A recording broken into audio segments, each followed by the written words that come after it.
Pues ante todo, muchísimas gracias por la invitación y por poder comentar aquí lo que estamos haciendo y sobre todo un poco la perspectiva general de lo que es la fisiopatología y el mecanismo por el que se pueden producir los cavernomas y qué nos puede explicar eso y qué puede ser útil para los pacientes. Esto va a ser, como ya comentasteis, mucho menos clínico, mucho menos aplicado, pero yo espero que de alguna forma sea complementario a lo que se ha dicho hasta ahora y que puede ser también útil desde cierto punto de vista. Entonces, una pena no haber podido estar ahí, pero bueno, nos será bastante complicado. Esperemos que con esta parte online podamos, de alguna forma, que el mensaje se transmita de forma adecuada. Entonces, lo primero que voy a hacer va a ser intentar compartir la pantalla a ver si soy capaz.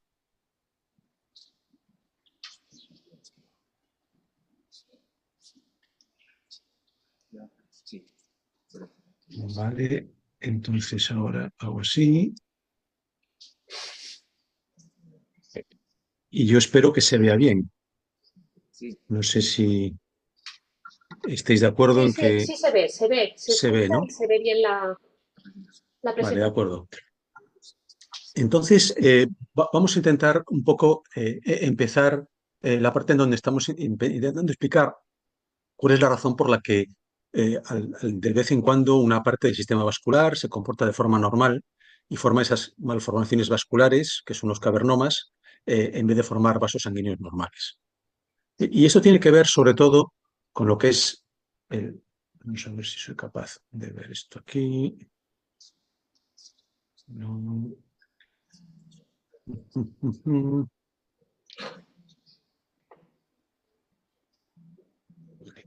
Entonces, vamos a poner esto aquí también. Eso tiene que ver mucho con lo que es la biología y con lo que es la función de una parte muy importante del cerebro, que muchas veces no se tiene tanto en cuenta como el resto del tejido del cerebro, que son los vasos sanguíneos.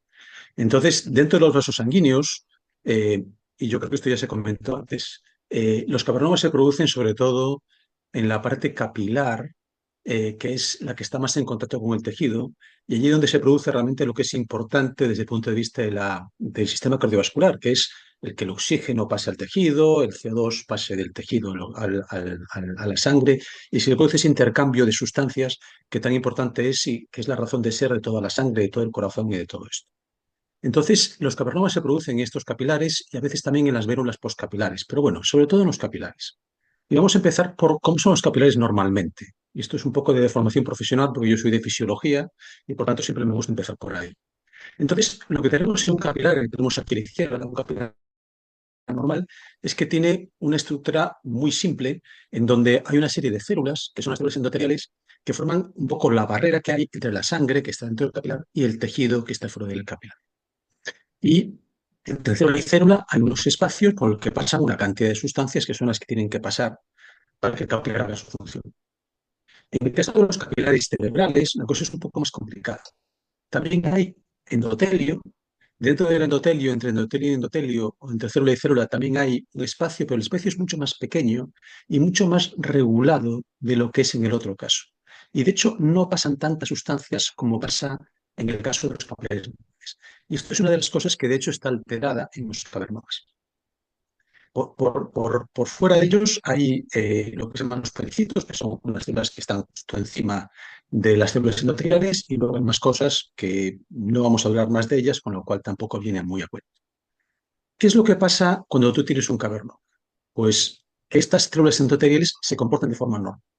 Hay que tener en cuenta que además de esta función del endotelio cuando ya está formado, hay una cosa muy importante que tienen que hacer las células endoteliales, que es que cuando hace falta, tienen que formar nuevos vasos sanguíneos.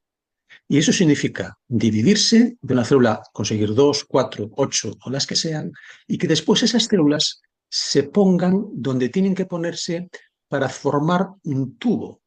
Y hace falta que el capilar, para que funcione, sea un tubo, para que la sangre pueda entrar y pueda salir de forma normal, y para que se produzca este intercambio que nosotros comentamos. Evidentemente, cuando tenemos un cavernoma, realmente no tenemos capilares normales. Lo primero que se ve, y esto es una de neurocirugía más bien, es que esas no son tubos, sino que son estas grandes cavidades o cavernas que se ven aquí, que además hay muchas, en forma de mora, que es un poco como se describe habitualmente, y después cuando se miran en detalle se ven todavía más alteraciones. Pero eso es lo primero. Lo primero es que los cavernomas no tienen la forma que tienen que tener. Además, tenemos más cosas. Primero, que el endotelio es más fino de lo normal. Las células endoteliales no tienen la forma que deberían tener. Hay menos pericitos y el espacio entre célula y célula es anormal, es demasiado grande. Con lo cual pasan sustancias a un lado y al otro y muchas veces incluso pasan glóbulos rojos y hay pequeñas hemorragias porque los capilares no son capaces de hacer la función de barrera que se supone que tienen que hacer. De lo demás, ya se ha comentado largo y tendido antes y de gente que sabe mucho más que yo sobre el tema. Esto es el aspecto que tiene un cavernoma cuando se mira al microscopio.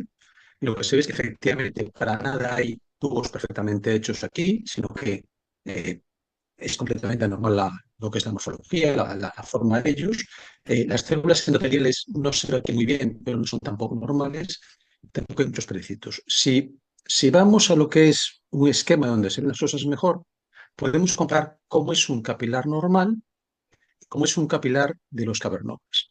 En el capilar normal es como lo habíamos comentado. Tenemos la sangre, rodeando la sangre tenemos una célula endotelial, pericitos, etcétera, etcétera. En el cavernoma, lo primero que tenemos es que el espacio es mucho más grande, no aquí no se note. Y por tanto, en vez de una célula, necesitamos varias células para cubrir. Las células son demasiado finas, no tienen una morfología normal y el espacio entre célula y célula es un poco demasiado grande. De tal forma que pueden salir cosas cuando no deberían salir. Pero hay menos pericitos, como habíamos comentado, y demás. Es decir, ¿y esto por qué se produce? Se produce porque en algún momento se tuvo que formar un capilar nuevo y durante ese proceso de formación las células no fueron capaces de hacer lo que tienen que hacer y de formar la estructura que tienen que formar. Y eso es un poco el problema que hay con los cavernomas cerebrales. Por supuesto, también se ha comentado aquí largo y tendido que hay dos tipos principales de, digamos, cavernomas, que son los espontáneos y los familiares. Y vamos a centrarnos en los familiares porque es realmente de los que más se sabe, que esto es una cosa que ya se comentó antes. Los cavernomas familiares, ya lo ha comentado Ana Domínguez, se producen porque se hereda una mutación en uno de los tres genes CCM, que es CCM1, CCM2 y CCM3. Lo importante es que tú cuando heredas un gen, realmente no heredas un gen, heredas dos copias del mismo gen, uno de tu padre y otro de tu madre. Con lo cual, aunque tú heredes uno de los dos genes que esté alterado, tus células tienen siempre el gen normal funcionante y funcionan perfectamente. ¿Qué es lo que pasa? Que de vez en cuando, probablemente de una forma completamente espontánea, cosa que sucede probablemente en todas las células, en todas las personas, de vez en cuando se producen mutaciones. Si la mutación tenemos la mala suerte de que ocurra en la otra copia del gen, en el gen bueno, en una célula endotelial del cerebro, entonces tenemos un cavernoma. Probablemente para tener un cavernoma haga falta algo más, pero bueno, tenemos un cavernoma. En cambio, en un cavernoma espontáneo hay dos posibilidades. Una, que se mute o se alteren las dos copias del gen CCM en una misma célula, cosa que es muy poco frecuente, u otra posibilidad es que se produzca una mutación distinta que tenga el mismo efecto que las mutaciones de los CCMs. Y es un poco lo que comentábamos antes también. ¿Por qué la mutación de los CCMs provoca que las células se comporten de forma normal? Bueno, es decir, o en otras palabras, ¿qué es lo que hacen los genes CCM? Bueno, los genes CCM, como la inmensa mayoría de los otros genes, lo que producen es proteínas. Y las proteínas se llaman igual que los genes, CCM1, CCM2 y CCM3. Y aquí que están esquematizadas, qué es lo que hacen dentro de una célula endotelial, que la tenemos aquí en forma de cuadrado. Entonces, en realidad, las proteínas CCM1, CCM2 y CCM3 no se parecen demasiado una a la otra, pero tienen una característica que las une, y es que cuando se producen, se unen una a la otra. Y se forma lo que es un complejo CCM1, CCM2 y CCM3. Y es este complejo el que afecta el funcionamiento de la célula endotelial. De tal forma que, con que falte una de ellas, el complejo ya no se produce y la célula endotelial, por supuesto, se comporta de forma anormal. Y es por eso por lo que la mutación de cualquiera de ellas tiene más o menos el mismo efecto que la mutación de otra. El complejo CCM se ha descrito que hace varias cosas diferentes en las células endoteliales. Incluso hace cosas en células no endoteliales, todo hay que decirlo. Sin embargo, hay una que parece que es muy importante para evitar que se produzcan cavernomas, que es inhibir o hacer que funcione menos esta otra proteína. Y esto afecta a la forma en que tiene la célula de comportarse porque hace que otros genes diferentes se expresen de forma diferente. De hecho, en los cavernomas espontáneos, muchas veces, en vez de tener mutado un CCM, lo que tenemos es mutado el gen que codifica esta proteína, de tal forma que esta proteína está demasiado activa y el efecto es el mismo que si tuviéramos un CCM mutado.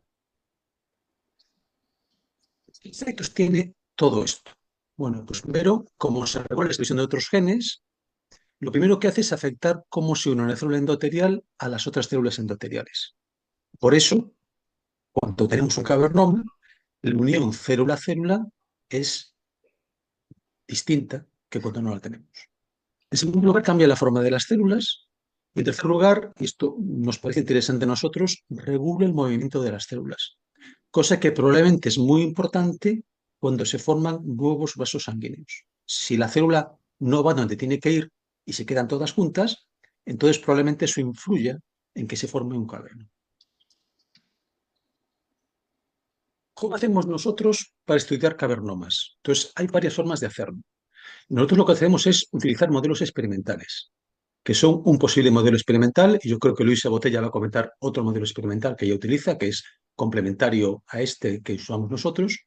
El nuestro es un modelo basado en lo que se llama un modelo animal. Nosotros lo que tenemos son ratones a los cuales podemos eliminar el gen CCM3 concretamente cuando damos un fármaco determinado. Entonces, y lo hacemos además en las células endoteliales. ¿Cómo podemos utilizar este ratón? Primero, podemos coger el ratón, le extraemos el cerebro, del cerebro una serie de casos de laboratorio, conseguimos células endoteliales y en las células endoteliales que están ellas solas en un sistema mucho más sencillo de lo que es un ratón o por supuesto un cavernoma de verdad, le eliminamos el gen CCM3 y vemos cómo se comportan. Y vemos si se comportan de forma diferente a las células normales. Y de hecho lo que vemos es que las células que no tienen CCM3 se comportan de forma parecida a las células de los cavernomas. Por ejemplo, estas son células endoteliales preparadas a partir de ratón.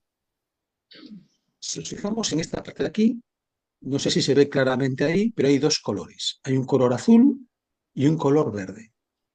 El color azul es el núcleo de las células. Entonces vemos que, bueno, por cada núcleo hay una célula.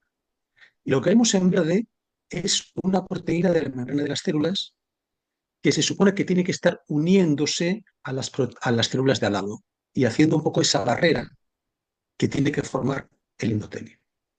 Lo que vemos aquí es que esa proteína, que es verde, realmente está en donde tiene que estar, que es en la membrana. Esto es en las células normales. Pero ahora a las células le quitamos TCM3. Y lo que vemos es que, no sé si se ve bien, los núcleos siguen ahí, pero ahora la proteína ya no. Es decir, realmente estas células, en nuestro modelo muy sencillo, se comportan de forma normal y de forma muy parecida a lo que se comportan las células de un cavernoma. Y esto nos permite conocer cómo funciona un cavernoma, por lo menos en parte. ¿Qué pasa? Que además nos permite a lo mejor intentar, pues no sé, fármacos que puedan afectar al cavernoma. Por ejemplo, aquí tenemos un fármaco que es el lapatinib, que es un fármaco que se utiliza contra el cáncer, bastante fuerte para el cavernoma, hay que decirlo, pero el lapatinib lo que hace es matar células. Y aquí vemos en verde células que se han muerto. Entonces vemos que las células normales se mueren cuando damos la patinib, un poquito de ellas. Pero si en vez de células normales tenemos células sin CCM3, el apatinib las mata mucho más. Es decir, de alguna forma parece que las células del cavernoma son más susceptibles de morirse con algunos fármacos que las células normales. ¿Que eso se puede utilizar para terapia? Es dudoso porque a lo mejor lo único que estamos consiguiendo aquí es, si matamos a las células endoteliales de un cavernoma, es provocar una hemorragia, con lo cual es difícil de que esto, bueno, no sabemos todavía si esto vamos a poder pasarlo a que sea una terapia o no, pero puede ser un inicio. Ese es el tipo de cosa que nosotros solemos hacer. Siguiente posibilidad. Podemos conseguir generar un cavernoma en sí en el ratón. No extraemos células, sino que inactivamos al gen CCM3 en las células endoteliales del cerebro del ratón o del ratón. Y entonces, a lo largo de los días, se va formando un cavernoma. Y eso nos puede servir también para estudiarlo o nos puede servir para probar nuevas terapias. Por ejemplo, si nosotros inyectamos al ratón el fármaco este que hace que se inactive el gen CCM3 y dejamos que se desarrollen cavernomas, luego podemos tratar a los cavernomas con fármacos que nosotros podemos pensar que podrían ser útiles y al cabo de un tiempo mirar si los cavernomas están ahí, no están, hay menos, hay más, eh, sangran menos, etcétera, etcétera. Y esto es un poco nuestra idea de cómo podemos un poco contribuir nosotros al estudio de los cavernomas desde el punto de vista mucho más básico y mucho menos asistencial que lo que se ha comentado hasta ahora. Bien, nosotros por supuesto no somos los únicos, ni muchísimo menos, que estamos intentando hacer ese tipo de aproximación. Y de hecho en Estados Unidos hay varios grupos muy potentes con mucho dinero haciendo este tipo de cosas. Entonces, yo he puesto esta diapositiva un poco para demostrar las dificultades que puede haber de pasar lo que nosotros hacemos a la parte práctica, de tratamiento de verdad de los cavernomas. Entonces, haciendo experimentos del estilo de los que nosotros proponemos, o de los que nosotros hacemos, de hecho, se han propuesto muchos posibles agentes terapéuticos que podrían ser útiles en los cavernomas. ¿No? Y fíjense que aquí, por ejemplo, es que ni siquiera está el patinir. ¿De acuerdo? ¿Qué pasa? Que de todos estos posibles tratamientos, podemos saber en qué estado de desarrollo está y cómo de cerca están de ser utilizados en la clínica. Y lo que vemos es una cosa que un poco no es demasiado buena, aunque es un poco esperable, es que la inmensa mayoría de estos tratamientos funcionan bien en células o incluso tal vez en ratones, están en lo que se llama un estado preclínico de desarrollo. Y preclínico es una forma de decir en animales todavía. De hecho, los únicos tratamientos que han pasado a una fase clínica a realmente utilizarse en pacientes con cavernomas son el propranolol y la atorvastatina. Y el propranolol, los resultados no han sido demasiado llamativos y no queda claro si tiene un efecto o no. Y la atorvastatina, y el resultado de esta atorvastatina, el estudio ha salido esta misma semana, el resultado es que realmente no tiene ningún efecto sobre el desarrollo de los cavernomas, a pesar de que parecía en animales sí que podía tener. Entonces estamos esperando o incluso metiendo más posibles tratamientos a ver cuáles pueden pasar a la fase clínica. Y esto, insisto, por ejemplo, el Tiampol, yo creo que está empezando a estar en fase clínica ya, pero son cosas que llevan mucho tiempo y que muchas veces realmente no acaban por ser útiles en el fondo. Pero bueno, es un poco lo que hay que hacer y la forma de llevar la cosa. Y eso es todo lo que quería comentar. Este es nuestro grupo de investigación, que esto soy yo, aquí está Celia, que codirigimos el grupo, y esto es la gente que trabaja con nosotros. Vemos que somos poquita cosa, pero intentamos hacerlo lo mejor posible. Muchísimas gracias.